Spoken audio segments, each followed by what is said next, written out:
అజిత్ ఆ పిల్లను వేలాడుతున్నాడంటే మీరు ఒప్పుకుంటారా? పెళ్లి విషయంలో సర్వ స్వతంత్రాలు అజిత్‌కి ఉంటాయి. తనకి తగిన పిల్ల అనుకుంటే అతడి నిర్ణయాన్ని నేను కాదనను. మరి భావన ఏమంటుందో నాకు తెలియదు. కానీ అజిత్‌కి వాళ్ళు పిల్లనిస్తారా? ఆ సంగతి మాకెలా తెలుస్తుంది?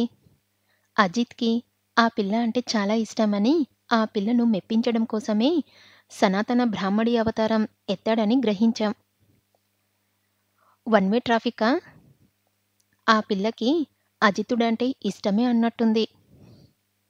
ఆ రోజు రాత్రి వంటతడు కంచంలో వడ్డించిన భోజనం తెచ్చి టేబుల్ మీదుంచాడు.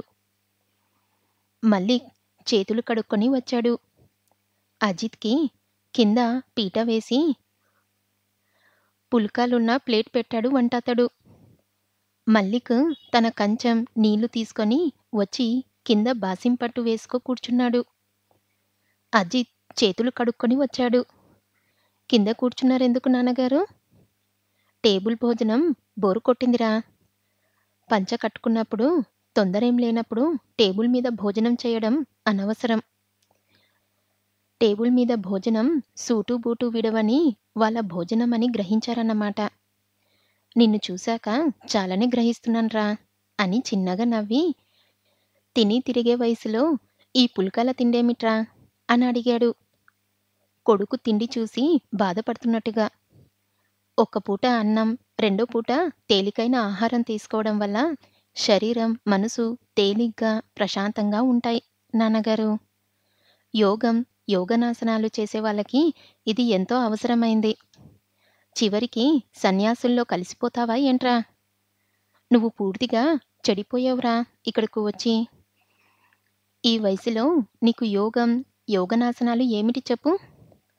యోగాసనాలు ఆరోగ్యరీత్యా శరీరానికి చాలా మంచివని చాలామంది శాస్త్రవేత్తలు ఒప్పుకున్న సంగతేగా నాన్నగారు. ఇహ యోగం అంటే కేవలం ముక్తి కోసం చేసేదే కాదు. యోగం వల్ల మనసు మీద, శరీరం మీద ఆధారిటీ సంపాదించుకోవచ్చు. మనసుని మంచి క్రమశిక్షణలో ఉంచగలుగుతాం. ఏమిటో నువ్వు ఎదిగిపోయావో తేల్చుకోలేకుండా ఉన్నాను. ఈరోజు మీ అంకుల్ ఇంటికి వెళ్తే అక్కడ ఆశ్చర్యకరమైన సంగతొకటి తెలిసింది. ఏమిటి? అన్నట్టు చూశాడు అజిత్. మనకి వాళ్ళకి ఆచార వ్యవహారాల్లో చాలా తేడా. అదే పాయింట్ మీద నేను త్రిపుర విడిపోయామని నీకు తెలుసు కదా! నువ్వు అదే గోతిలో పడాలనుకుంటున్నావా? అప్పటికి ఇప్పటికీ ఏమీ మారని ఆ ఇంటి పిల్లని చేసుకొని సుఖపడగల అనుకున్నావా? తనంటే నాకిష్టమైనప్పుడు తనకనుగుణంగా నా పద్ధతులు, ఆలోచనలు మార్చుకోవచ్చు కదా! రాధ అబద్ధం చెప్పలేదన్నమాట. ప్రేమించడం మొదలుపెడుతూనే తన జీవితాన్ని ఆ అమ్మాయికి అనుగుణంగా మార్చుకున్నాడన్నమాట. కొడుకు మాటలెప్పుడూ చిత్రంగా ఉంటాయి. 25 నిండకుండానే ఇతడి ఆలోచనలు తన నుండి విడిపోయి స్వతంత్రంగా, పూర్తిగా తనకు విరుద్ధంగా పరిభ్రమిస్తున్నాయి. తన పోలిక ఒక్కటి కూడా రాలేదు ఇతడికి. ఆడదానికనుగుణంగా మారిపోయే మొగాడికి అనుగుణంగా మారాలి అనే సమాజం మనది. ఆ సమాజానికి నేను కట్టుబడదలుచుకోలేదు నాన్నగారు. నేను నాకంటూ ఒక కొత్త సాంప్రదాయం సృష్టించుకుంటాను. నేను ప్రేమిస్తున్న అమ్మాయి నన్ను ప్రేమించడమే జరిగితే, మా 2 జీవితాలు కలవడానికి నా అభిరుచులు, ఆలోచనలు అడ్డు రానివ్వను. ఈ పెళ్ళికి నేను, మీ అమ్మ అంగీకరించకపోతే? ఈ విషయంలో సర్వ స్వతంత్రాలు నావేనని చెప్పారుగా నాన్నగారు. కొంచెం చిన్నబుచ్చుకొని అన్నాడు అజిత్. ఇచ్చిన స్వతంత్రాన్ని దుర్వినియోగం చేసుకుంటుంటే చూస్తూ ఊరుకోగలేంగా. నువ్వు హిందువువి. 16 నాళ్ల హిందువుగా జీవించదలుచుకున్నవాడివి. మాతృదేవో భవ, పితృదేవో భవ. తల్లిదండ్రుల మాట జవదాటలేడు. మంచి హిందువు కాదలుచుకున్నవాడు. అజిత్ ఒక విధమైన విరక్తితో అన్నా, అఖిలతో నా పెళ్లి జరగదు నాన్నగారు. జరుగుతుందనుకున్నప్పుడు తప్పకుండా మీ అంగీకారాన్ని, ఆశీర్వాదాన్ని తీసుకుంటాను. అఖిలతో నీ పెళ్ళెందుకు జరగదు? వాళ్ళు స్వచ్ఛమైన బ్రాహ్మణులు, సాంప్రదాయబద్ధులు. నాకు తండ్రి బ్రాహ్మణుడైనా తల్లి బ్రాహ్మణి కాదుగా! అఖిలను నాకు కాళ్ళు కడిగే కన్యాదానం చేయడానికి తల్లి, మిగతా పెద్ద మనుషులెవ్వరూ ఒప్పుకోరట. వాళ్ళు ఒప్పుకునేదే అఖిల నాతో పెళ్ళికి అంగీకరించదు. జరిగితే పెళ్లి ప్రేమించిన ఆ పిల్లతోనే జరగాలి. లేకుంటే లేదు అన్న నిర్ణయమేం చేసుకోలేదు కదా! మళ్ళీ భయంగా అడిగాడు. ప్రస్తుతం నేను ఈ పెళ్లి అనేది జీవితానికి ఎంతవరకు అవసరమని ఆలోచిస్తున్నాను నాన్నగారు.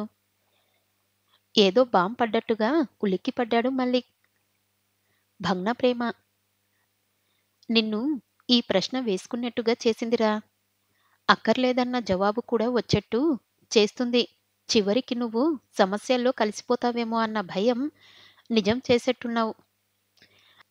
నేను సమస్యలో కలిసిపోనని మీకు హామీ ఇస్తున్నాను నాన్నగారు.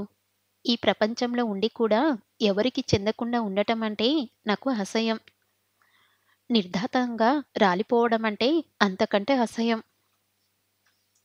అయితే మరో సుందర్‌ని అవుతావా? అంతకంటే సన్యాసివి అయితేనే సుఖపడిపోతావు. త్రిపుర తన జీవితపు విలువలు చూసుకుందే గాని ఒక నిండు జీవితాన్ని సర్వనాశనం చేసింది తెలుసా?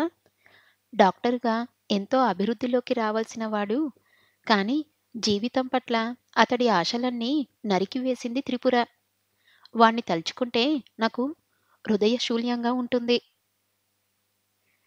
మీకా సంగతి తెలుసా నాన్నగారు? విస్మయంగా అడిగాడు అజిత్. 25 క్రితమే నాకా సంగతి తెలుసు. మొన్న నువ్వు సుందర్‌ని త్రిపుర దగ్గరికి తీసుకువచ్చిన సంగతి కూడా తెలుసు. ఎలా ఉన్నాడో చూద్దామని మొన్న వెళ్ళాను. నువ్వొచ్చిన సంగతి చెప్పాడు. వాళ్ళమ్మ పాపం మంచంలో నుంచి లేవలేదు. కానీ బాగానే మాట్లాడగలదు. త్రిపురకు పెట్టని శాపం లేదామె. మా వాడి నిండు నూరేళ్ల బ్రతుకును నాశనం చేసింది. రాక్షసి. మరో 10 జన్మలు ప్రేమించిన వాళ్లకు దూరమై అల్లాడిపోవాలి అని ఎన్నెన్ని తిట్టిందో. ఇందులో పిన్ని కావాలని చేసిన నేరమేమిటి? సుందర్ అంటే ఆమెకు ఆరాధన. ఆమె అంటే అతడికి అనురాగం. పెళ్లి చేసుకుంటే ఏం పోయింది? ఒక నియమానికి కట్టుబడి నడిచినప్పుడే మనిషికి ఒక విలువ, ఔన్నత్యం. ఆ నియమం తప్పితే మనిషి స్థాయి దిగజారిపోతుంది. ఇవాళ మీరు గౌరవిస్తున్నారంటే, నేను గౌరవిస్తున్నానంటే ఆమె ఆ నియమానికి కట్టుబడి ఉండడమే కారణం. ఇన్నేళ్ల తర్వాత కూడా మీ స్నేహితుడి హృదయంలో ఆమె పొందిన స్థానం పదిలంగా ఉందంటే ఆమె నియబద్ధురాలు కావడమే కారణం. జీవితాలు తగలబడిపోయాక ఈ నియమాలు, నిష్టలు ఎందుకో నాకర్థం కాదు.